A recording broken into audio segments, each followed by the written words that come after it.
Hi, Booze. Hey. Lauren here. And Ben. And we're back. We are back. We have another ranking video. Yes.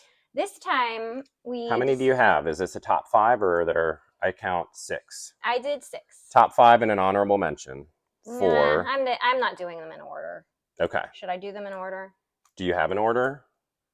I'll save my number 1 because that's my number 1. Okay. Clear number 1. The rest are clear just number 1. Yeah. top of the list. Yeah. Okay. But these are thrillers, fast-paced thrillers. I have a friend of mine. She's another, and we're going to shout her out at the end here, but she is another indie horror author, but she is entering her thriller era, and I am here for it. Yeah, she's been asking you for Rex. She's been asking me for Rex, and she has a specific type. She wants the white knuckle, edge of your seat, Page 1 to page 300. Yes. Non-stop action. Mm-hmm.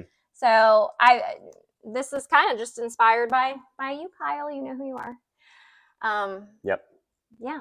So let's get started, right? All right. What do you got? All right. I'm on the edge of my seat, white-knuckled already. Okay. No particular order, but anything by John Mars. This is the one. I picked this one because I think this is my favorite one. I've actually read a John Mars. And I don't read that many thrillers. I read The Passengers because to me it had a bit more of like a sci-fi element, and that's more my wheelhouse. Well, and this one, the one has a sci-fi element. Did we watch the show? The show is very different. Started watching the show, but I don't think we did not get into the show as much as the book. Mm-hmm. But this is like years down the line, future. Mm-hmm. You can take a DNA test and find your perfect match, and it's like these ethical questions. Would you do it? What if you get matched with? What if you're married and you're not the perfect match? Yeah. Like these were all characters.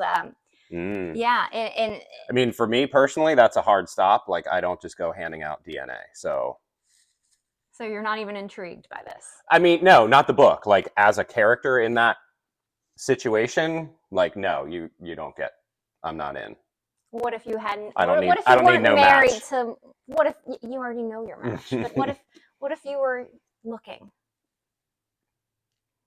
It's hard for me to put myself in that headspace, but I still don't know that I would just go handing out samples. But what's amazing?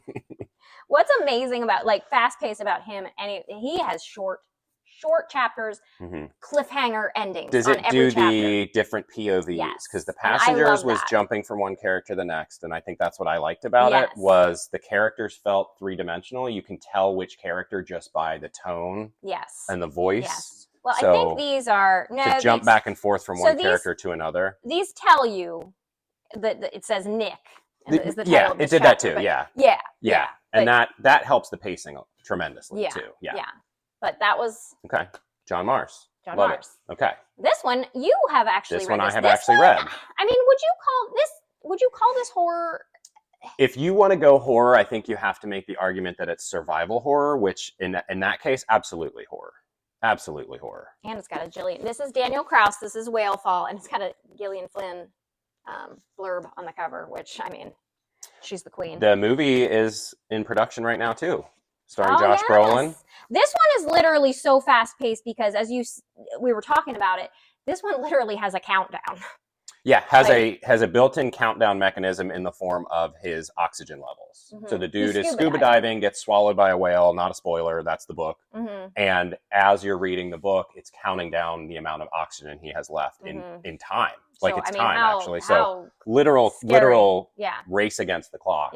Yeah. For survival. And I mean, this is one of my most beautiful cover. I think this is, if we ever do a cover, like top covers, this is going to be in there. Yeah. Did he draw the little whale? Yes, he did. We actually met him and got it signed. Yes. And look at some of you know me out there. I like to collect doodles. A signature is not enough for me. I generally ask the authors to doodle for me. And look at that. Look at that little whale guy. Daniel's a great dude too. Yeah. We got to talk to him last year. He was really fun. We had a very interesting conversation about lasers. Bensplaining. Don't go into that, please. You just joked because you weren't there. Number 3. We ate lunch and had a conversation about lasers and the Olympics, actually. Okay, that's cool. I want to see that movie very badly. Oh yeah, we'll see that movie for sure. Anybody famous in it? Josh Brolin. What else has he been in? He was Thanos he was in the Goonies. Okay. He was the older brother in the Goonies. I don't think I've actually He's in good movies. He's in good movies. Okay. Number 3. And look at this. Another amazing cover. And does this not scream summer read? Summer thriller. Blood Sugar by Sasha Rothchild. Yeah.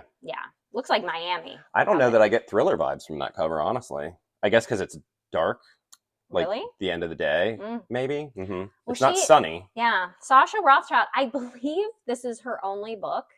I am like waiting. Sasha, if you ever see this, please write something else. So this is the little tagline. She's accused of 4 murders. She's only guilty of 3. So I don't even remember you talking about this one. Oh, I love this one.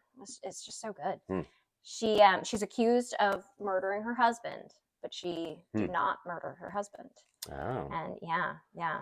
This is the part where I feel like I should point out any of these books that you have read less recently than today, but still remember parts of, that says a lot about that book because she doesn't remember. I don't remember his books. No. So she doesn't remember the details. No, yeah. Just kind of the way your brain works. But yet I'm doing a review video. But you're obviously picking books that have stuck with you. And for a book to stick with you that much, I think says a lot about how good it is or how compelling the story is. Because a lot of books just don't stick for you. Yeah. They don't stick for me either. Yeah. To be fair. Number 4, Adrian McKenty, The Island. Kind of going on vacation to an island no one's allowed to go to, and the locals, what's going on? They're after us. I mean, you almost talked me into, was it that one or was it another one by the same author? The Chain by him. Can you grab The Chain for me? You almost talked me into The Chain, I think. Because let me just say, the Chain, I did not like The Chain as much. That cover looks familiar. I mean, I didn't. Look at these covers, though, guys. Authors, take note of this. Matchy is the way. I love the matchy. But yes, both good books, but I like The Island better, personally. Something Wrong with the Locals is definitely a good premise. Trope, yes, 100%. Falling by T.J. Newman. The glare is going to get weird, but this author is in real life a flight attendant. So this is probably not anymore. I think she probably could give that up now. Yeah, she can give that up if she wanted to. She's got a couple. All her books are generally plane crashes of some kind, and I read this one Drowning. Might have had a countdown too. This one maybe not, but. Yeah, I feel like this video is revealing to me just how much influence you have over my reading choices, because I've actually come really close to reading these books, or at least these authors, because of you. I would not have read that author on my own, but I did read Drowning. I didn't read Falling. I read Drowning. Drowning. This is interchangeable. I loved them both. Drowning was the plane crashed, and the whole book basically took place as the plane is sinking. So kind of whale fallish, super fast paced, definitely underwater. Like survival horror kind of elements. I don't think it was written as a horror, but you can interpret those scenes as horrifying. So I did enjoy that one. Yeah, and I hear people like to read that on a plane. That's a point of contention. Some people can handle, some people can't. I would totally read it on a plane. Yeah. All right. Here is my number 1. You talk about this book all the time. Yeah. No Exit. I mean, Taylor Adams. This is, and the movie. You've seen the movie. The movie was really good. Very good. The movie was very tense. Taylor Adams. I believe masterful tension in that movie. I believe I've read him to 0 too. I could do a ranking video at some point. Maybe probably just out of frame, but he's up there in the A's. All of his were good. Some were better than others, but this is by far the best. Trapped at a truck stop or in a snowstorm. It's like some. And you see, I think it was like a rest stop in the movie. It's a rest stop. That's the word. And you see a kid in a car, like in a cage. Yeah. And you're stuck with all these people. And you don't know which person's car it is, and you're afraid of them finding out that you know. Yeah. And from there, it's just. But you also want to get the kid out of the cage. Yeah. Tons of urgency, tons of paranoia. Amazing. Just so fast paced. You talk about that book more than most other books, I would say. I really do. You talk about that book an awful lot. It is definitely top, not even just fast paced, top thriller. If anybody's going to take a rec from her, I think that's where to start. No Exit. Yeah, probably. Right? Yeah. But those are my lists.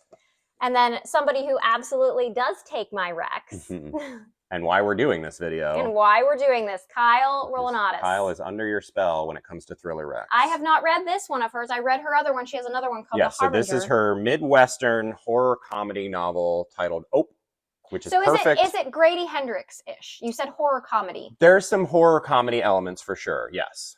So if you want to make that comparison, because that's definitely Grady's sweet spot, I would think that's an accurate comparison. Yes. Okay. Because so it's about a person who finds out that in her family lineage was sort of like a warlock, an evil presence that gets brought back into the present in the Midwest in Cary Falls, Ohio, which we live very close. We spent 8 or 9 years living in Ohio. You were born and raised in Ohio, but so we're right across the river. Ohio is right there. It's our territory for sure. Yeah. So really fun book.